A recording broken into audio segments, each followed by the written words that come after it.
Hey, good evening. Today's Bible study comes from Matthew chapter 14, verses 22 through 36, and it is the parable of Jesus walking on water.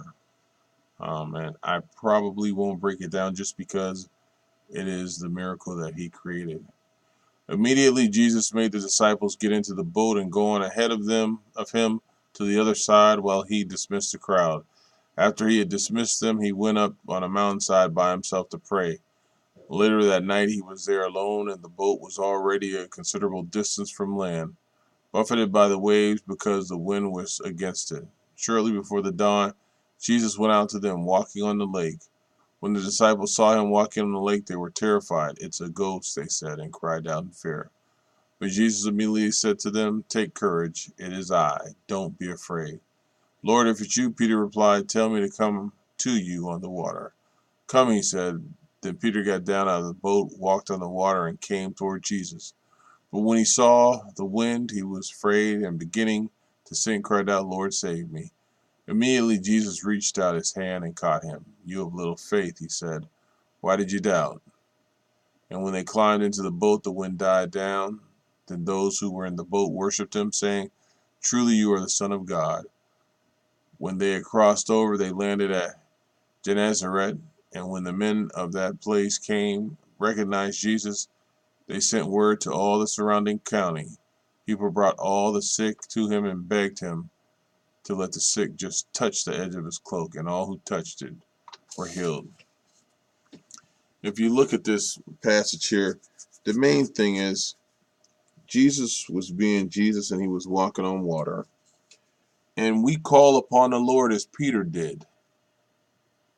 And when we call upon him, why aren't we expecting to have an answer or to see great things happen? And Peter saw it happen, but a little bit of the world came into the play and it frightened Peter and it took his eyes off of Jesus.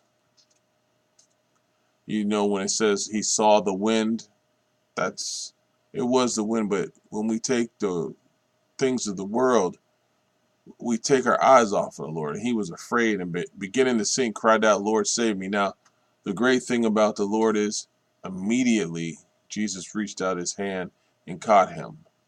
Jesus saves us immediately once we give ourselves to him. But we have to give ourselves to him truthfully.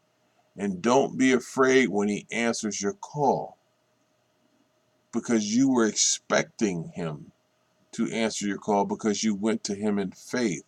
If you go to him in doubt, then don't expect anything. But if you have faith and you go to him, then expect a result.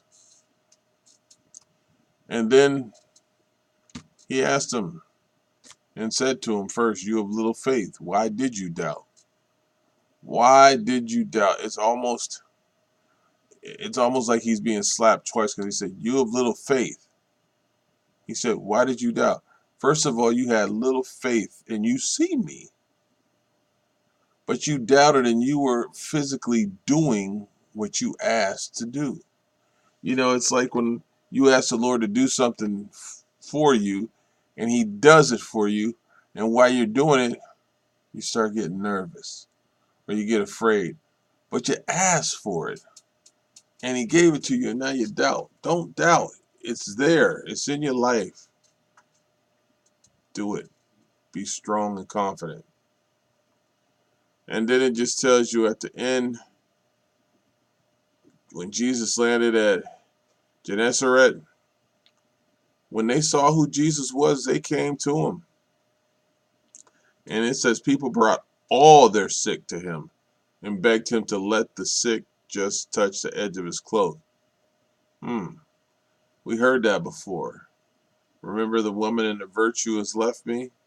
And all who touched it were healed. So these people had to have faith. And when they knew who Jesus was, they did have faith.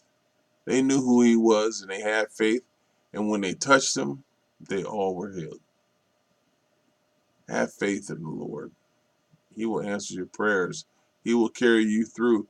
He will make sure that you are protected at all times. Amen.